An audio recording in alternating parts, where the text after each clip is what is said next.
اور ان کا بھی جو ہے وہ احتساب ہو، یا کم از کم جو ہے وہ لوگوں کی نظر میں ان چیزوں کا آنا جو ہے وہ ہمیں پولیٹیکلی بھی بینیفٹ کرے گا۔ اگر یہ بات ثابت ہو کہ شوکت صدیقی صاحب کا جو بیان ہے وہ اگر درست ہے، لیکن اگر وہ ثبوت کے ساتھ جو ہے وہ آتا ہے سامنے، تو یقیناً وہ چیز جو ہے وہ ہم تو یہ ضرور چاہیں گے۔ لیکن اس بارے میں میری اپنی یہ ایک اسیسمنٹ ہے کہ فوج کا جو احتساب کا نظام ہے وہ جتنا مضبوط ہے اتنا وہ جو ہے وہ اپنے اندر ایک اپنا پروسیجر، اپنا معاملہ رکھتا ہے۔ وہ شاید ہماری خواہش پہ یا کسی اور کی خواہش پہ تو نہ چلیں، وہ اپنے طریقہ کار سے جو ان کا اپنا پروسیجر ہے، اس میں کون سی چیز کہاں پہ جو ہے وہ سیٹل ہوتی ہے، تو اس کے مطابق میرا خیال ہے کہ یہ معاملہ آگے بڑھے گا۔ اور اس بات کی گنجائش بڑی کم ہے کہ کوئی درخواست لے کے چلا جائے اور کوئی جو ہے وہ اپنے طور پہ جو ہے وہ وہاں پہ اپنے معاملے کو یا اپنی خواہش کے مطابق جو ہے اس کو سمت دے سکے۔ ایک باخبر سیاستدان اور حکومت کے ایک حصے کے طور پر آپ یہ سمجھتے ہیں کہ یہ اکیلے فیض حمید صاحب تک معاملہ رہے گا یا کچھ اور لوگ بھی اس کی گرفت میں آئیں گے؟ نہیں، یقیناً اور لوگ تو گرفت میں آئیں گے۔ دیکھیں نا، اگر مثال کے طور پہ آپ ٹاپ سٹی کا معاملہ لے لیں جی، تو وہ پھر انہوں نے اکیلے تو نہیں کیا، اس میں ان کے ساتھ جن لوگوں کے ذریعے سے وہ سارا جو معاملہ ہوا، یہ اس وقت بھی بڑا شور مچا تھا۔ تو اس میں کچھ لوگوں نے جب انہوں نے ایک غلط آرڈرز کیے تو کچھ لوگوں نے آرڈرز کو قبول بھی کیا۔ اس کے بعد وہاں سے جو حاصل کیا گیا پھر کچھ لوگوں کے نام اس میں ان کے پہلے لوگ بھی تھے، دوسرے لوگ بھی تھے، اور اسی طرح ہوتی رہی ہے۔ اور جو 26 جو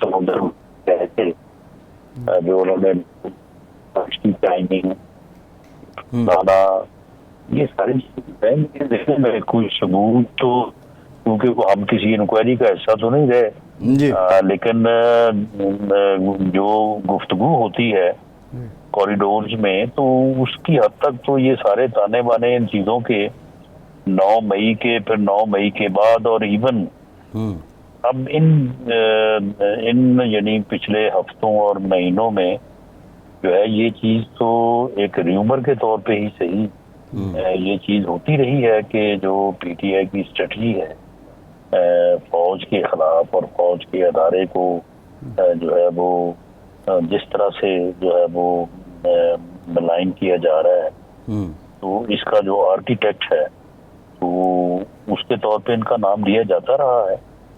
اب یہ انکوائری میں تو ثابت ہو سکے گا۔ رانا صاحب بریف کمنٹ کر دیں، لاسٹ کمنٹ کر دیں۔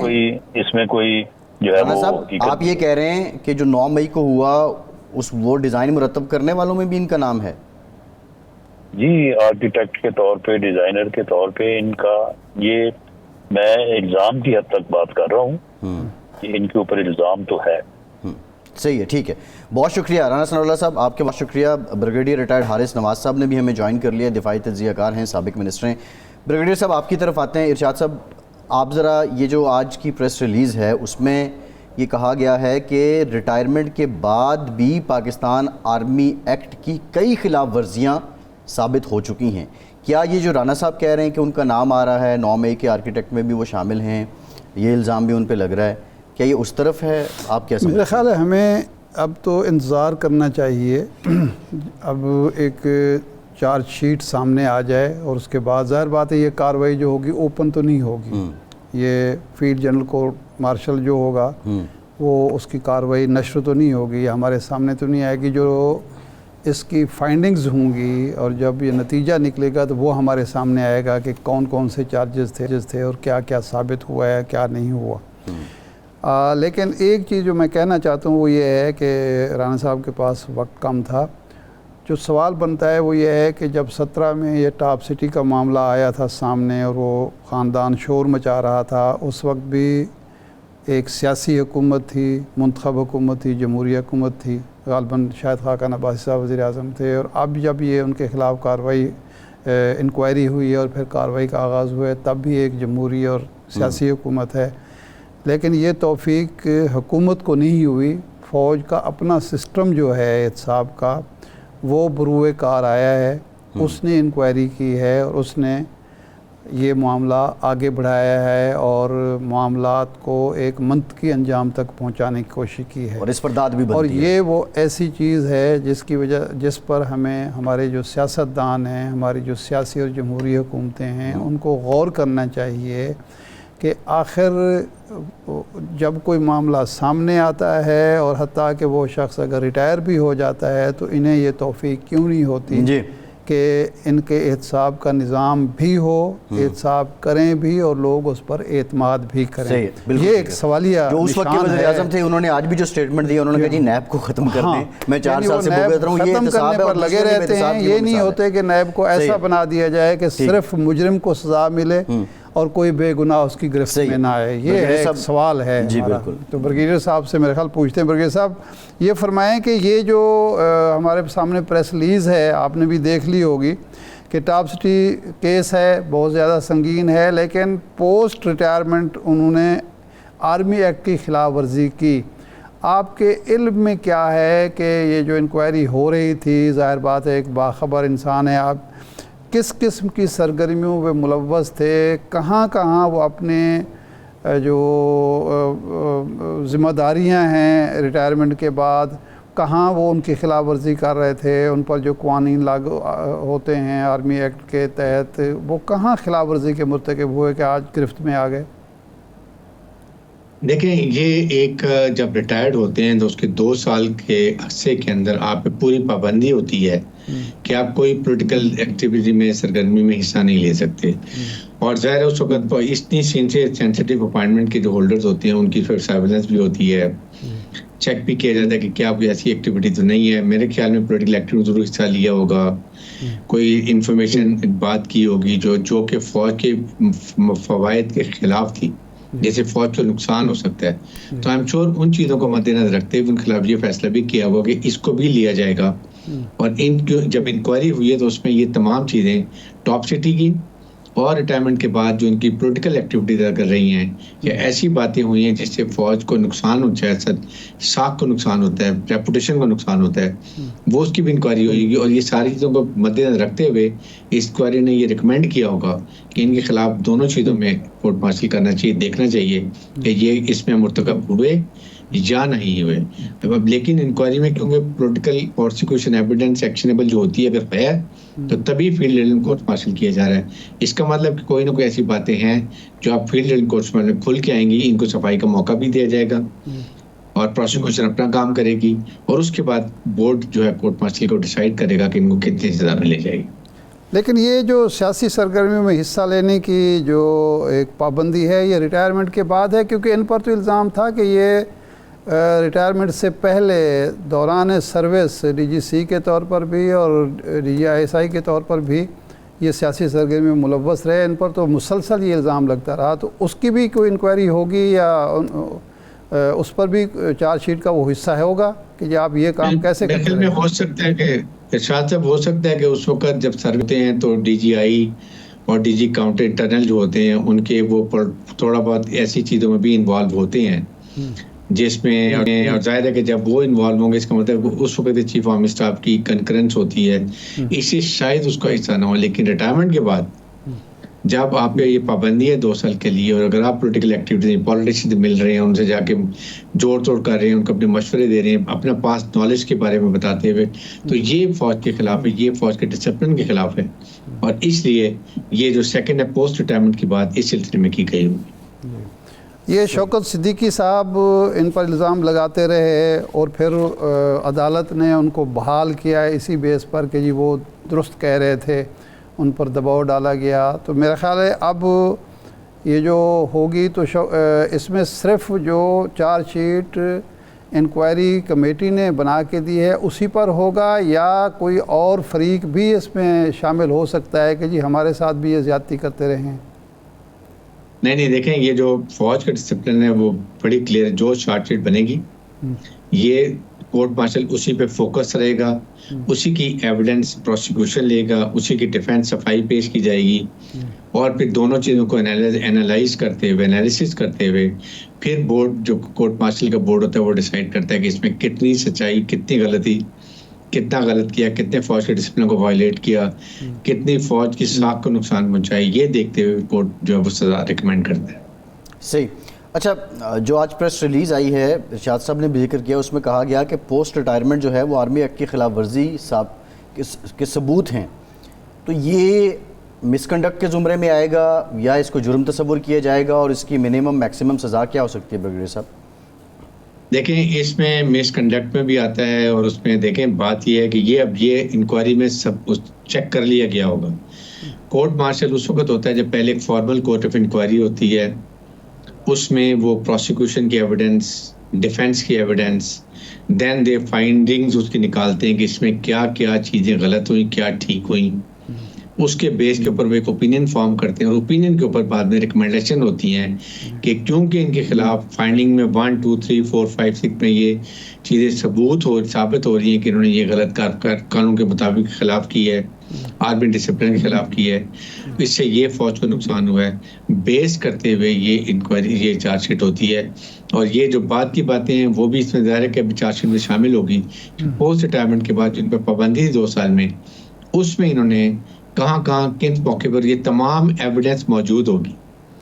اچھا بھائی صاحب, اب یہ ہے کہ یہ اکیلے فیض صاحب ہی بھگتیں گے سارا کچھ, یا جب یہ شروع ہوگی باقاعدہ معاملہ کورٹ میں چلے گا, چارج شیٹ پر کام شروع ہوگا, تو یہ اپنے کسی باز کو یا اپنے کسی ماتحت کو بھی انوالو کر پائیں گے, یا گواہ کے طور پر یا شریک جرم کے طور پر, اور کیا اگر کوئی سیاسی معاملات میں یہ ملوث ہوئے ہیں تو ان سیاستدانوں کو بھی اسی کورٹ مارشل کی جو عدالت ہے اس میں آنا پڑے گا, لایا جائے گا؟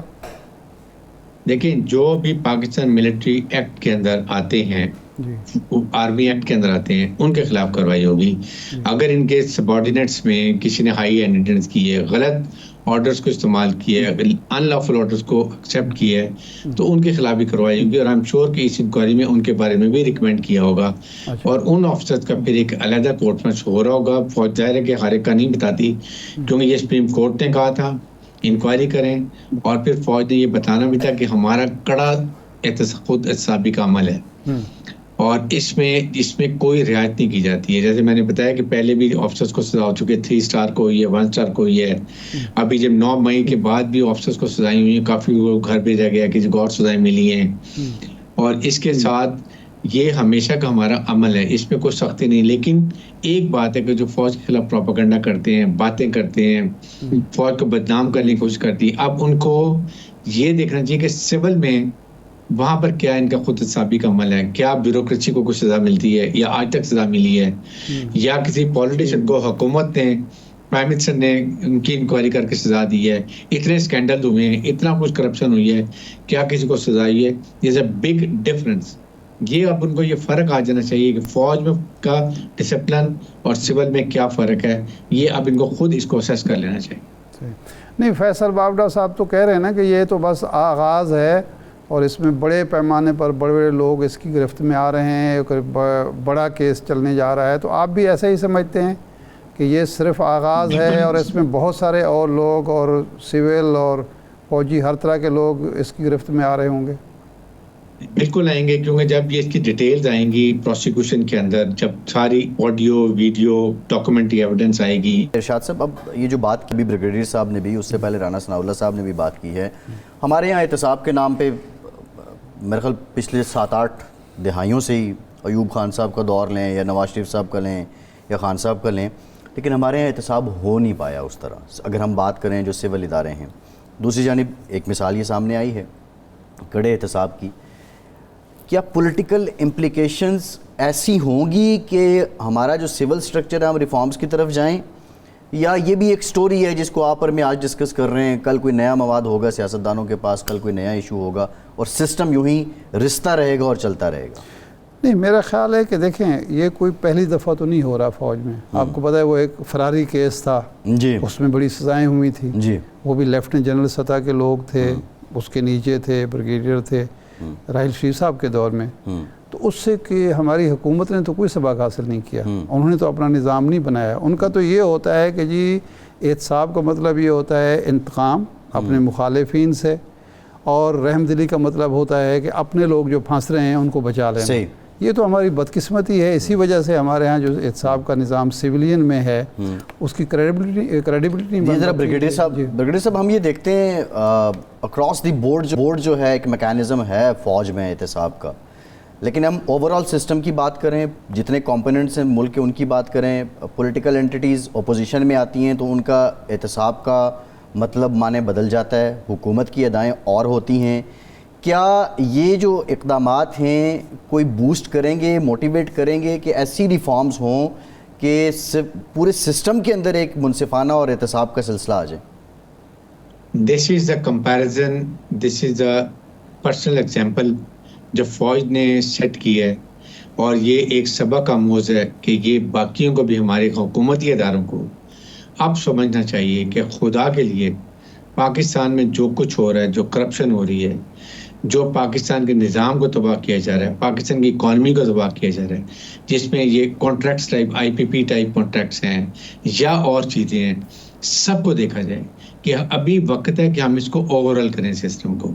فوج نے اپنی مثال دے دی، ایگزامپل سیٹ کر دی، اور یہ ہمارا فوج کا آج کل نہیں بہت سخت کڑا یہ خود احتسابی کا عمل ہے.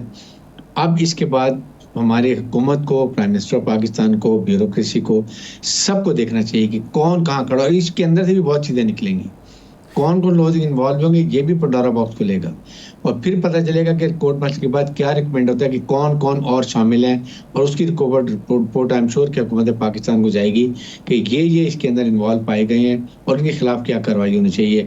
دس will be going to be a part of this ultimate جو یہ انکوائری ہوگی یا کورٹ مارشل اور اس کے بعد کیا جائے گا. بریگیڈیئر صاحب، یہ جو پچھلے سال حکومت ختم ہوئی اور 2 صوبوں میں تو خیر زیادہ عرصہ، سال کے قریب، اور جو مرکز میں اور باقی 2 صوبوں میں 6-7 مہینے ایک حکومت رہی جس کو فوج کی مکمل سپورٹ حاصل تھی، وہ ٹیکنوکریٹ پر مشتمل تھی. توقع لوگ یہ کر رہے تھے کہ یہ احتساب کا عمل وہ حکومت ضرور آگے بڑھائے گی. شور بھی بہت اٹھا، خاص طور پر آپ کے صوبے میں جہاں آپ منسٹر تھے، کہ ڈاکوؤں کے خلاف اور وہ جو آئل ٹینکر مافیا ہے اس کے خلاف بہت ساری چیزیں تھیں، لیکن کچھ بھی نہیں ہوا. کسی نے کوئی ایگزامپل تو سیٹ نہیں کی. کیا کیا جائے؟ یہ کوئی خرابی ہے ہمارے سسٹم کے اندر خرابی ہے، یا ہم کوئی کرنا ہی نہیں چاہتے، بس شور ہی مچاتے رہتے ہیں؟ دیکھیں، سسٹم میں تو خرابی ہے. بات یہ ہے کہ آپ کے ہر صوبے میں اینٹی کرپشن ہے، آپ کے پاس فیڈرل FIA ہے، آپ کے پاس IB ہے، آپ کے پاس NAB ہے، نیشنل اکاؤنٹنگ بیورو ہے. What happens? بات یہ کہ اس کو ٹرانسپیرنٹ رکھیں اور ایگزامپل بنائیں کچھ لوگوں کی، تاکہ ملک کو جو نقصان ہو رہا ہے اکنامکلی، جو ہمارا آج حال ہے، یہ کس نے پہنچایا؟ 1700 ارب روپے 1500 روپے ہم IPPs کو دے دیتے ہیں. ڈیولپمنٹ فنڈ میں 1500 ارب اس دفعہ بھی دے دیے ہیں. کیا ہم افورڈ کر سکتے ہیں کہ ہم 1500 ارب روپیہ جو ہے وہ ان لوگوں کو MNA MPs کو دے دیں اور وہ اپنی مرضی سے جو پروجیکٹ کرنے ہیں؟ اس کے بجائے یہ پیسہ ہم ڈائیورٹ کر کے عوام کی خوشحالی کے لیے، بجلی کے بل کم کرنے کے لیے، پیٹرول کی قیمت کم کرنے کے لیے، اس کے بعد آپ کی جو عوام کی مہنگائی ہوئی ہے اس کو کم کرنے کے لیے، گیس کے بل کم کرنے کے نہیں کر سکتے. دا مومنٹ عوام میں خوشحالی ہوگی، عوام کا کانفیڈنس حکومت کے اوپر آئے گا، تو حکومت سٹیبل ہو جائے گی. سٹیبل حکومت کا مطلب ہے اکنامک ڈیولپمنٹ ہو جائے گی. اور جب نظام زندگی اور نظام کاروبار دنیا ہمارا ملک کا چلے گا تو ملک میں بہت اکنامک ترقی، پراسپیرٹی ہوگی، فورن انویسٹمنٹ آئے گی. لیکن اگر ہماری حکومت میں یہ چیزیں نہیں ہیں اور ہم پولیٹیکل اپوائنٹمنٹس کرتے ہیں، آپ چیئرمین جو اینٹی کرپشن ہے اپنی مرضی کے کسی بیوروکریٹ کو لگا دیتے ہیں جو آپ کے پاس سنتا ہے پروونس کے اندر، تو اس سے کیا اکاؤنٹیبلٹی کرنی ہے؟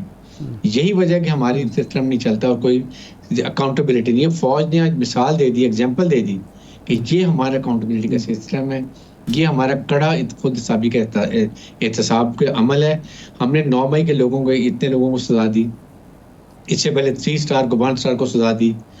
اب اس کے بعد ابھی ہم نے یہ آپ کے سامنے اتنی بڑی سینسٹیو پوائنٹ میں امپورٹنٹ آدمی کی اگر اس کی کوئی غلطیاں پائی گئی تو اس کے مطابق کورٹ مارشل کیا جا رہا ہے. یہ ہم ایگزامپل سیٹ کر رہے ہیں, لیکن حکومت کو اس کا کوئی اثر نہیں ہوگا. آئی ایم ویری ہوپ لیس. جب تک یہ نہیں ہوگا, آپ نے کوئی آسٹریلیٹی ڈرائیو دیکھی ہے؟ اگر آئی ایم ورلڈ میں ہمیں کہہ رہا ہے کہ اتنا پیسہ آپ کو ٹیکس لگاؤ, تو آپ اپنے ان ہاؤس ٹھیک کریں. 3,000 روپیہ فیڈرل ایف بی آر میں چوری ہوتا ہے اس کو بچائیں, یا 500 سے 1,500 روپیہ جو لے کے جا رہے ہیں ڈیولپمنٹ میں اس کو نکال لیں اور اپنے لوگوں کو دیں. آئی پی پیز کو پیسہ 2 سال کے بند کر دیں جو اپنے ملک کے ہیں, صرف چائنا کے ہیں ان کے ساتھ بات کریں, باقی سب کو بند کر دیں, وارننگ دے دیں, پھر ہو سکتا ہے. لیکن who will do it? Prime minister of Pakistan, حکومت ہے پاکستان. اس لیے میں یہ بات کر رہا ہوں, یہ بہت ضروری عمل ہے. ہم پاکستان کو خدا کے لیے ان مسائل سے نکالیں. عوام اپنی حکومت, اپنے نمائندے کیوں چنتی ہے؟ کہ وہ آ کے ان کے مسائل حل کریں, نہ کہ ان کے لیے مسائل اور زیادہ بڑھا دیے جائیں. دس از دا ایگزامپل. اس لیے فوج کے ایگزامپل کو لیتے ہوئے اس کو آگے چلیں اور خود حسابی کا عمل اپنی حکومت میں لے کریں. جی ٹھیک, بہت شکریہ بریگیڈیئر ریٹائرڈ حارث صاحب, آپ ہمارے ساتھ موجود تھے. اب سوال یہ ہے کہ یہ پرائمریلی حکومت پاکستان یا پارلیمنٹ آف پاکستان, عوام کے لوگ جہاں منتخب ہو کے جاتے ہیں انہوں نے یہ ریفارمز کرنی ہے؟ بریک کے بعد بات کرتے ہیں.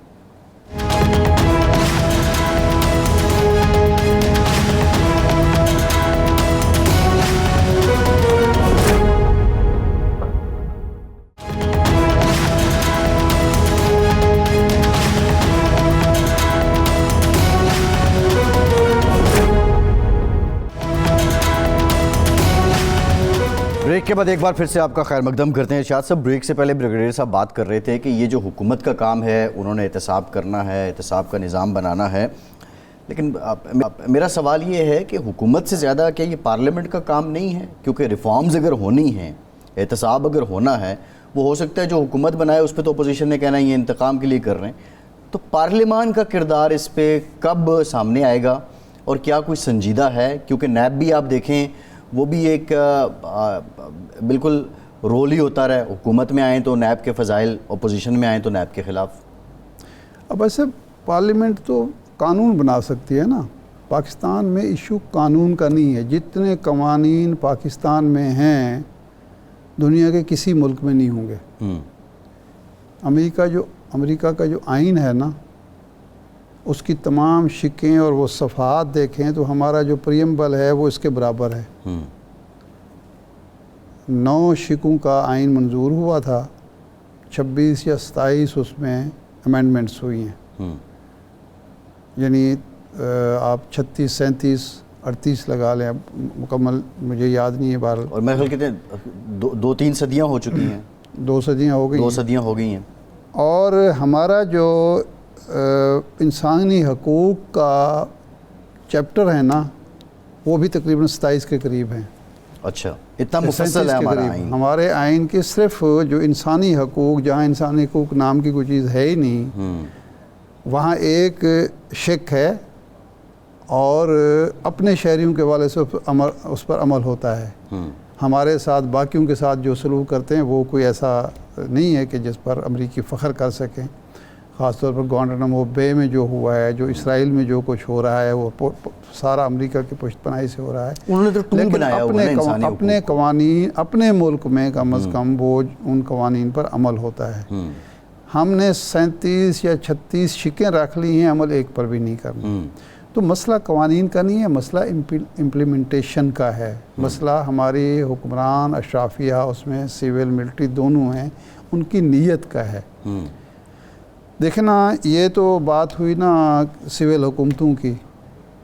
یہ آپ کو یاد ہوگا کہ یہ جو نیب ہے اس کی ابتدائی شکل جو تھی وہ جناب نواز شریف صاحب نے بنائی تھی اور خوب اپنے مخالفین کے خلاف استعمال کیا. وہ سیف الرحمان صاحب جس کو احتساب الرحمان کہا جاتا تھا, ججوں کی ٹیپیں آ گئیں, سارا کچھ ہو گیا. اب جنرل مشرف صاحب آ گئے, انہوں نے ایک انتہائی پروفیشنل ایماندار جرنیل جو تھے سید امجد, لیفٹیننٹ جنرل سید امجد, ان کو سربراہ بنا دیا. اور پھر جب 2002 کے الیکشن ہوئے تو وہ سارے جو نائب زدگان تھے جو جیلوں میں تھے ان کو پکڑ کے چونکہ ووٹ لینا تھا تو اس نے کہا کہ بھائی یہ تو مجرم ہیں ہمارے، ان پر تو کیس ثابت ہو رہے ہیں، ہو جائیں گے اور سزا ہونے والی ہے. انہوں نے کہا نہیں جی میری سیاسی ضرورتیں ہیں. اچھا، براڈ شیٹ سے معاہدہ بھی کیا، بعد میں ہم نے ان کو ملین آف پاؤنڈز بھی دیے، پھر ہم ایکسٹرنل پریشر کی وجہ سے وہی جو مجرم تھے وہ M N As M P بن گئے. چاہیے. اچھا، شاہد عزیز صاحب ایک تھے، جنرل شاہد عزیز، لاہور کے کور کمانڈر بھی رہے جی. ان کی کتاب ہے یہ خاموشی کب تک، یہ خاموشیاں کب تک، یہ خاموشی کب تک، یہ خاموشی کب تک. اس میں انہوں نے کئی واقعات لکھے ہیں اور خاص طور پر وہ بعد میں نیب کے چیئرمین بنے تھے.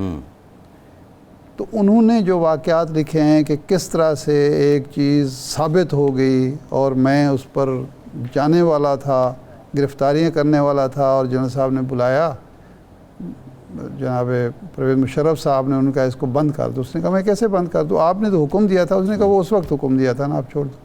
یہ ویسے معتمد جنرل شاہد جو ہیں وہ جنرل مشرف کے بڑے معتمد تھے. نہیں، وہ ان 4 لوگوں میں سے تھے جو 12 اکتوبر سے پہلے جن پر معاملات چھوڑ کر وہ ملک سے باہر گئے تھے. بالکل ٹھیک. جنرل محمود تھے اور جنرل عزیز تھے دوسرے جو بعد میں joint chief of staff committee کے چیئرمین بنے، اور یہ جنرل شاہد عزیز تھے. تو یہ 3 لوگ تھے جن پر یہ معاملات چھوڑ کے ملک سے باہر ہو گئے تھے، اعتراف بھی کیا ہے، لکھا بھی ہے کہ ساری جو کمیونیکیشن کنورسیشن کی سیکرٹس تھے وہ بتائے. تو یہ جو ہمارا پرابلم ہے نا جی، یہ تو ہے اور اس کو کوئی ٹھیک کرنے کے لیے تیار بھی نہیں ہے. اچھا، یہ تو دور عامریت ہے نا ارشاد صاحب. نہیں، میں بات کر رہا ہوں ہمارے، یہ ان کی بات کر رہا ہوں جن سے زیادہ توقعات لوگوں کی ہوتی ہیں کہ ان کے سیاسی مصلحتیں مفادات نہیں ہوتے. لیکن ان کا معاملہ جو ہے، ان کا معاملہ جو ہے ہمارے سویلین کا، یہ تو صرف اپنا سیاسی فائدہ ہی سوچ رہے ہوتے ہیں. دیکھیے وہ جو ایوب خان صاحب کا تھا ایبڈو، ہاں، وہ آج تک تانا بنا ہوا ہے، اس کو یہ سیاستدان تانے کے طور پہ استعمال کرتے ہیں. آپ اگر شہاب نامہ پڑھیں تو اس میں ایک سیاستدان پر جو الزام ہے وہ یہ ہے کہ 203 روپے 25 پیسے میں مثال دے رہا ہوں کہ انہوں نے اسٹیشنری جو لی ہے نا وہ غیر قانونی تھی. یعنی بڑے بڑے سیاستدان جو منسٹر ہیں وہ 200 روپے 300 روپے پر بھی سزا یافتہ ہو گئے، اور جو رہ گئے جنہوں نے بیعت کر لی، جو ان کے سامنے جھک گئے، باقی کہانیاں نکلیں کہ وہ کیا کرتے رہے. دیکھیں مسئلہ تو بیعت کرنے والا ہے نا، مسئلہ یہی ہے، مسئلہ تو بیعت کرنے والا ہے. لیکن سوال یہ ہے کہ وہ بھی ایک تانا، سیاستدان اس کو تانے کے طور پہ استعمال کرتے ہیں. مشرف صاحب کی آپ نے بات کی، نیب کو بھی تقریباً سبھی سیاسی جماعتیں تانا ہی کہتی ہیں. زرداری صاحب نے کہا نیب اور پاکستان نہیں چل سکتے. اس پی ڈی ایم کے دور میں، پی ڈی ایم سے پہلے والے دور میں کیا کچھ ہو رہا تھا. ابھی آج شاہد خاقان عباسی بری ہو گیا ہے نا، پورے 3-3.5 سال ان پر کیس چلتا رہا. اس حکومت کے دور میں سزا تو نہیں ہوئی. چلو ہم تو اب تو کہیں کہ جی حالات بدل گئے، اس وقت تو سارا نیب چڑھا ہوا تھا. تو اس کا مطلب ہے شاہد خاقان عباسی کہہ سکتے ہیں اور انہیں کہنا چاہیے کہ جناب یہ سیاسی کیس تھا، مجھے جھکانے کے لیے، میری بیعت لینے کے لیے تھا، آج میں بری ہو گیا ہوں. ارشاد صاحب سوال یہ ہے جو میں آپ سے گزارش کر رہا ہوں، یہاں کیا ہے، قوانین کیا ہیں کہ اینٹی کرپشن کا محکمہ بھی حاجی امتیاز جو ہیں اس کے خلاف اس وقت آتا ہے جب وہ اہم معنی بن جاتا ہے اور اس کی وفاداری. اس سے پہلے یہ کام اس نے پہلے کیا ہے جی. اس وقت کوئی کیس نہیں بنا، کوئی گرفتاری نہیں ہوئی، گرفتاری اب ہو رہی ہے. تو اسی کی وجہ سے یہ سارا معاملہ خراب ہوتا ہے. نہیں، یہی تو میرا سوال ہے ارشاد صاحب. دو چیزیں ہیں جو مانی جائیں گی. تو پھر پہلی تو بات یہ ہے کہ اس قوم کو اور لیڈرشپ کو، قوم تو مانتی ہے کہ ہمارا نمبر 1 ایشو جو ہے پاکستان کا وہ کرپشن ہے. کرپشن کی وجہ سے آپ کے ہاں ناانصافی ہوتی ہے، کرپشن کی وجہ سے عدم مساوات ہے، کرپشن کی وجہ سے مہنگائی ہے، کرپشن کی وجہ سے بے روزگاری ہے، کرپشن کی وجہ سے لوگوں کے اندر ایک لالیسنس کا رویہ آتا ہے کہ ہم پیسے دے کے چھوٹ جائیں گے. کرپشن کی وجہ سے احساس محرومی بڑھ رہا ہے. یہ وہ جو جب دیکھ رہے ہیں کہ جو کروڑوں اربوں کی لوٹ مار آئی پی پیز کیے ہوئے ہیں انہیں حکومت کچھ کہہ نہیں رہی، اور ادھر جو ہمارے محلے میں ایک میٹر ریڈر پکڑا جاتا ہے 10,000 20,000 روپے پہ، تو وہ سمجھتے ہیں کہ بھئی ٹھیک ہے پھر معاشرتی تفریق تو ارشاد سے تفریق پیدا بڑھ ہو رہی ہے، اس نا۔ میں کوئی دو رائے نہیں ہے، لیکن دیکھیں ایک تو یہ مانیں کہ جی کرپشن ہے، اور کرپشن کی سزا سخت سے سخت، سنگین سے سنگین، آلموسٹ غداری کے برابر آپ رکھیں گے۔ یعنی یہ جو ٹاپ سٹی کا کیس ہے یہ آج کا کیس تو نہیں ہے نا، 2017 کسی نے کچھ نہیں کیا، بالکل وہ ایسے روتا رہا بیچارہ عدالت میں بھی جا کے، عدالت میں بھی وہ انسانی حقوق سیل میں گیا، پھر سیل وہاں میں گیا، پھر وہ کہتا رہا کہ 184(3) کے تحت آپ کارروائی کریں، نہیں کیا انہوں نے۔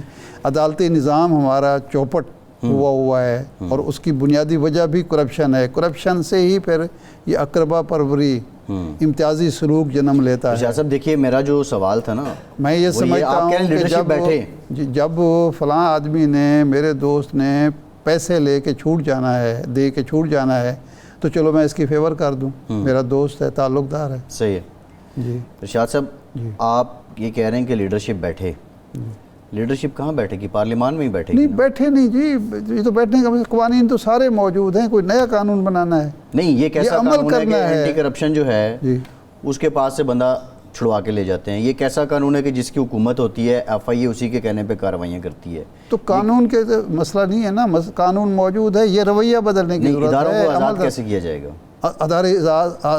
اداروں کا اپنا ضمیر نہیں ہے، یہ جو لوگ بیٹھے ہوئے ہیں ان کا اپنا ضمیر نہیں ہے، یہ پاکستان کے شہری نہیں ہیں، ان کا فرض نہیں بنتا کہ یہ قانون پر عمل کریں بھی اور کروائیں بھی، نہ کریں کیا ہوگا؟ اگر اس ملک کی بیوروکریسی، کتنے ہزار بیوروکریٹ ہوں گے، اگر 50 بیوروکریٹ اس ملک کے یہ طے کر لیں کہ جی ہم کسی کا غیر قانونی حکم نہیں مانیں گے، کوئی غیر قانونی کارروائی نہیں کریں گے، سب سیدھے ہو جائیں گے، کسی کو جرت نہیں ہوگی۔ یہاں ایسے ایسے بیوروکریٹ گزرے ہیں جن کو وزیر اعظم جرت نہیں کرتا تھا بات کرنے کی، سفارش کرنے کی، یہ ایک کلچر رہا ہے۔ تو اب جو کلچر ہے تو اس کی بات کروں الطاف گوہر نے لکھا ہے ایک واقعہ کہ میں ڈپٹی کمشنر کراچی تھا، میرے پاس اس وقت حکومت تھی، سہروردی صاحب وزیر اعظم تھے، مسلم لیگ اپوزیشن میں تھی، اس کی درخواست آئی کہ 14 کو ہم جلسہ کرنا چاہتے ہیں۔ اس کے بعد آ گئی حکمران پارٹی کی کہ جی ہم بھی جلسہ کرنا چاہتے ہیں۔ میں نے لکھا کہ جناب، اور وزیر اعظم خطاب کریں گے، میں نے کہا کہ وہ پہلے درخواست آ چکی ہے، 14 اگست کا جو معاملہ ہے نا، یہ قومی ایک معاملہ ہے، قومی تہوار ہے، تو جس کا حق بنتا ہے میں نے اس کی درخواست مسلم لیگ کی قبول کر لی، حکومت کی ریجیکٹ اور حکومت کی ریجیکٹ کر دی۔ صحیح ہو گیا ٹھیک۔ مجھے 13 تاریخ کو فون آیا کہ جو وزیر اعظم صاحب ڈھاکہ جا رہے ہیں، تو آپ جو ہے ایئرپورٹ پہ وہ رخصت کرنا ہے پروٹوکول کے تحت۔ کہتے میں ایئرپورٹ پہ گیا تو وزیر اعظم صاحب ملتے ملتے الوداعی اسلام کو جا رہے تھے ڈھاکہ، میرے پاس آئے اور کہنے لگے ڈپٹی کمشنر تمہاری وجہ سے میں ڈھاکہ جا رہا ہوں۔ صحیح۔ میں نے کہا سر وہ کیسے؟ کہتے تم نے مجھے جلسے کی اجازت نہیں دی۔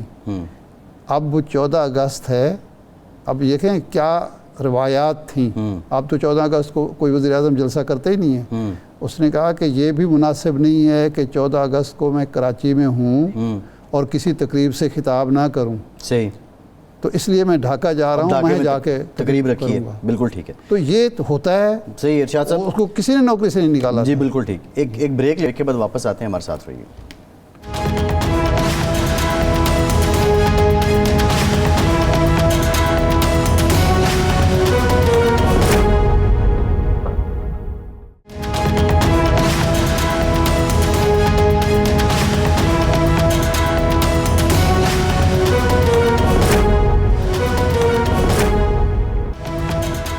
بریک کے بعد ایک بار پھر سے آپ کو خوش آمدید کہیں گے۔ ہمیں جوائن کیا ہے سابق صدر سپریم کورٹ بار ایسوسی ایشن عابد زبیری صاحب نے۔ زبیری صاحب بہت شکریہ آپ کا۔ زبیری صاحب، آج جو پیش رفت ہوئی ہے، سابق D G I S I general retired Faiz صاحب کو اب تحویل میں لیا گیا ہے، ان کے خلاف کورٹ مارشل کی کارروائی کا آغاز بھی ہو گیا ہے۔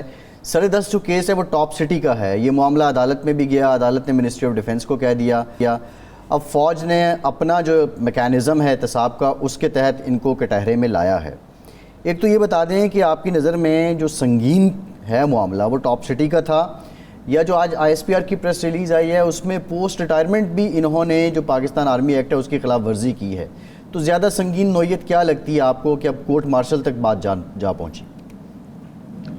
بسم اللہ الرحمن الرحیم، بہت شکریہ آپ کا۔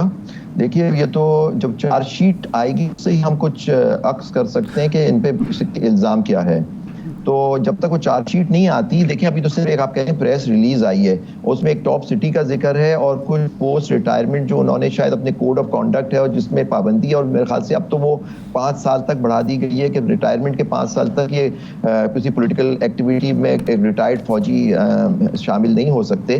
تو یہ دیکھنا پڑے گا کہ چارج اس کو کیا جاتا ہے، نیچرلی پھر ان کو کے خلاف شہادتیں لانی پڑیں گی اس چیز پہ، اور پھر ان کو فیصلہ کرنا پڑے گا جو ان کا ٹرائبیونل ہوگا کورٹ مارشل کا۔ اچھا زبیر صاحب، جو پوسٹ ریٹائرمنٹ ایکٹیویٹیز ہیں، اگر پولیٹیکل ایکٹیویٹیز ہیں تو ظاہر ہے اس میں کچھ پولیٹیکل اینٹیٹیز بھی ان کے ساتھ شریک جرم ہوں گی، یہ اکیلے تو پھر نہیں ہوں گے، سیاسی سرگرمیاں ہیں تو سیاستدانوں کے ساتھ یا سیاسی ورکروں کے ساتھ کر رہے ہوں گے یہ، تو کیا پھر اس کورٹ مارشل میں وہ شخصیات بھی شامل ہوں گی جن کے ساتھ ان کے رابطے ہوں گے؟ نہیں عارف بھائی، بالکل نہیں، یہ ان کے اوپر ہے۔ دیکھیں جو آرمی ایکٹ ہے ان پہ لگتا ہے، جو آپ آئی ایس پی آر کے پریس ریلیز کی بات کر رہے تھے وہ ان کی ایکٹیویٹیز کی، ان کی ممانعت تھی۔ پولیٹیکل پارٹیز تو پالیٹکس کریں گی، وہ ان پہ تو آئین و قانون کے تحت وہ اپنے پولیٹیکل ایکٹیویٹیز کریں گی، لیکن ان پہ اگر کوئی پابندی ہے وہ بھی دکھانا پڑے گا کہ کون سی پابندیاں جو یا کوڈ آف کانڈکٹ یا کون سا سیکشن یا کون سا رولز انہوں نے آرمی ایکٹ کے وائلیٹ کیے ہیں جس کے تحت ان کو چارج کیا گیا اور آپ کہہ رہے ہیں کورٹ مارشل کا آغاز بھی کر دیا گیا ہے۔ تو لیکن وہ پولیٹیکل پارٹیز پہ تو نہیں ہے۔ دوسری بات ہے اس وقت تو کورٹ کی ججمنٹ ہے جو ابھی تک ان فیلڈ ہے، subject to appeal, pending appeal میں، جس پہ کہا ہے سویلین کا تو ٹرائل ہو ہی نہیں سکتا ملٹری کورٹس میں سر۔ اچھا جی، اب اس سے آگے چلتے ہیں کیونکہ 4 ارکان اسمبلی کی جو بحالی کا کیس تھا، 3 قومی اسمبلی کے ہیں، 1 صوبائی کے پنجاب کے، وہ 3 رکنی بینچ کا فیصلہ آ گیا، 2 نے جو ہائی کورٹ کا فیصلہ ہے اس کو ریجیکٹ کر دیا ہے اور کہا ہے کہ الیکشن کمیشن کا احترام کیا جائے، الیکشن کمیشن کا جو معاملہ ہوتا ہے وہی حتمی ہوتا ہے، جبکہ آئین کی غالباً 127 ہے شک جس کے تحت الیکشن ہونے کے بعد جو سارے معاملات ہیں ٹریبونلز کے پاس چلے جاتے ہیں، لیکن اس معاملے میں دوبارہ گنتی کے معاملے میں سپریم کورٹ نے الیکشن کمیشن کے فیصلے کو اپہولڈ کیا ہے کہ جی وہ کاؤنٹنگ کر سکتے ہیں۔ آپ اس معاملے کو کس طرح دیکھتے ہیں؟ بلکہ جبکہ تیسرے ممبر نے اختلاف کیا، انہوں نے کہا جی ہمارا کوئی اختیار نہیں ہے کہ ہم ہائی کورٹ کے معاملات میں مداخلت کریں۔ دیکھیے high court, supreme court naturally high court کوئی بھی اپیل آتی ہے یا پٹیشن آتی ہے ہائی کورٹ سے تو سپریم کورٹ نیچرلی وہ دیکھ سکتا ہے، لیو ٹو پٹیشن داخل کی جاتی ہے اس پہ کر سکتے ہیں۔ لیکن دیکھیے جو ایک فیصلہ تھا جو میں سمجھتا ہوں کہ اس فیصلے میں سب سے جو ہائی کورٹ کا فیصلہ تھا وہ دیکھیے اس میں کیا ہوا ہے، انہوں نے وہ گنتی کا معاملہ تھا اور آپ دیکھیں کتنی میسو ریگنگ ہوئی ہے الیکشنز میں، اور جو سیکشن 95 کی تشریح کی ہے سپریم کورٹ نے ود اٹموسٹ ریسپیکٹ، وہ اس میں دیکھیے جو ایک سیٹلڈ لا ہے میں سمجھتا ہوں، جبکہ بہت ججمنٹس کا حوالہ دیا گیا ہے، اس میں لکھا تھا کہ ڈسکریشن نہیں ہے، سپریم کورٹ کا اپنا فیصلہ تھا، انہوں نے ہولڈ کیا ہے۔ لیکن اب ایشو یہ آ رہا ہے کہ انہوں نے ان کی گنتی جو ہوتی ہے اس کو کر کے ان کو جو مسلم لیگ نون کے لوگ تھے ان کو وہ سیٹیں دے دی گئی ہیں، اور یہی بات مائنورٹی ججمنٹ میں یہ کہا گیا ہے کہ جی آپ اس میں انٹرفیئر نہیں کر سکتے، یہ بالکل جو فنکشن تھا اس کو آپ کو کرنے دینا چاہیے تھا۔ اب یہ دیکھیں نیچرلی میجورٹی فیصلہ تو یہ آ گیا اور سیٹیں بھی ان کو مل گئی، نیچرلی اس میں ریویو داخل ہوگا اور ریویو میں پھر دیکھتے ہیں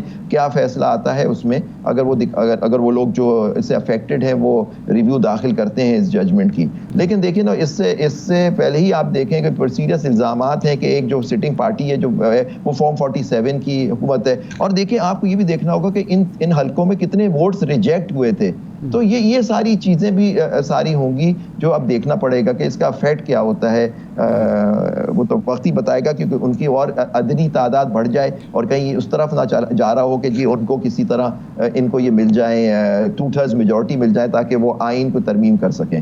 تو یہ 2/3 میجارٹی کے حوالے سے الزام لگ رہا ہے کہ جی آپ ایکسٹینشن لینے کے لیے سارا کچھ اہتمام کر رہے ہیں، تو یہ الزام آپ سمجھتے ہیں کوئی ایسی بات ہے، ایسا کوئی الزام یعنی سیریس لیا جا سکتا ہے کہ جی ایکسٹینشن کے لیے حکومت سیریس ہے اور اس کے لیے سارا تام جھام کیا جا رہا ہے؟ دیکھیں حکومت، میں تو سمجھتا ہوں کہ حکومت ہی اس پہ مورود الزام ہے، کیونکہ انہوں نے ہی یہ سوچا چھوڑا تھا، اور وہ ایک میٹنگ تھی جس کے اندر رولز بننے تھے جوڈیشل کمیشن کے، اس میں جو لا منسٹر تھے انہوں نے اس وقت کہا تھا کہ جی ابھی نہ بنائیں، ہم ایک پیکیج لا رہے ہیں، جوڈیشل پیکیج آئین کی تعلیمی ترمیم کے تحت۔ اس وقت آپ کو یاد ہے وہ ایشو تھا کہ ان کو وہ سیٹیں جو مل گئی تھیں ان کو پی ٹی آئی کی سیٹیں بھی دے دی گئی تھیں، تو نیچرلی ان کی عدلی بنا کے دے دی گئی تھی تاکہ وہ امینڈ کر سکتے ہو، تو سپریم کورٹ نے فیصلہ کر دیا۔ اب آپ دیکھیں انہوں نے اس ججمنٹ کو اوور رائڈ کر دیا ایک قانون سازی سے جو چیلنج ہوئی ہے، اور تو میرے مطلب ابھی الزام ہے، لیکن دیکھیں ہمارے یہاں الزام لگانا آسان ہوتا ہے،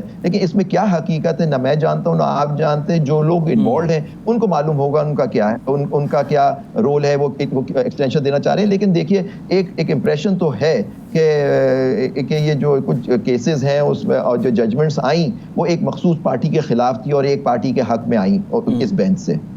ایک پروپیگنڈا یہ ہو رہا ہے کہ منصور علی شاہ صاحب نے جو مستقبل کے چیف جسٹس ہیں ایک سیمینار میں خطاب کیا، اور آلموسٹ ان کا موضوع وہ تھا کہ جو ہم نے فیصلہ دیا ہے اس کا ذکر تو نہیں ہوا، لیکن جو فیصلہ ہے اس پر عمل درآمد کرنا پڑے گا، اگر نہیں کریں گے تو جو ہمارے پاس توہین عدالت کا ہتھیار وہ موجود ہے۔ ایک اور کیس میں فیصلے میں بھی انہوں نے یہ بات لکھ دی۔ تو کیا کسی جج کو اپنے فیصلوں کے حوالے سے وضاحتیں کرنے یا ان کے حوالے سے حکومت کو یا کسی فریق کو دھمکیاں دینے کا حق ہے کہ اگر آپ عمل نہیں کریں گے تو ہم یہ کریں گے اور آپ کے ساتھ سزا بھگتنی پڑے گی؟ زبیر صاحب brief comment, you have 30 seconds۔ دیکھیں سر میں تو سمجھتا ہوں یہ دھمکی نہیں ہے، آپ نے اس کو دھمکی کا لفظ دیا، ایک بالکل جو کانسٹیٹیوشنل بات ہے انہوں نے کی اور ایک جج کا حق ہوتا ہے، اور ججمنٹ آ چکی ہے، وہ ججمنٹ میں انہوں نے بات کہی، وہ بالکل ایک آئین کی تشریح پہ بات ہو رہی تھی، مائنورٹی رائٹس کے اوپر تھی، انہوں نے بالکل صحیح بات کہی کہ آپ کی ججمنٹ سپریم کورٹ کے پچھلے دنوں سے سپریم کورٹ کے لگاتار ججمنٹس کی حکم عدولی کی گئی ہے، تو انہوں نے واضح کر دیا ہے کہ کورٹ کی بات ماننا ضروری ہے، جوڈیشری کا کیا رول ہوتا ہے، اور یہ پروپیگنڈا تو ان کے خلاف کیا جا رہا ہے تاکہ آپ جانتے ہیں کیونکہ حکومت ناخوش ہے جو فیصلے سپریم کورٹ کر رہی ہے، جب ان کے حق میں آتے ہیں تو بڑے خوش ہو جاتے ہیں، ورنہ ان ججوں پہ حملہ کرنا شروع کر دیتے ہیں۔ جی ٹھیک، زبیر صاحب ٹائم ختم ہو گیا ہے، شکریہ آپ کا عابد زبیر صاحب، ارشاد صاحب آپ کا شکریہ، آج کے پروگرام سے اتنا ہی اجازت دیجیے۔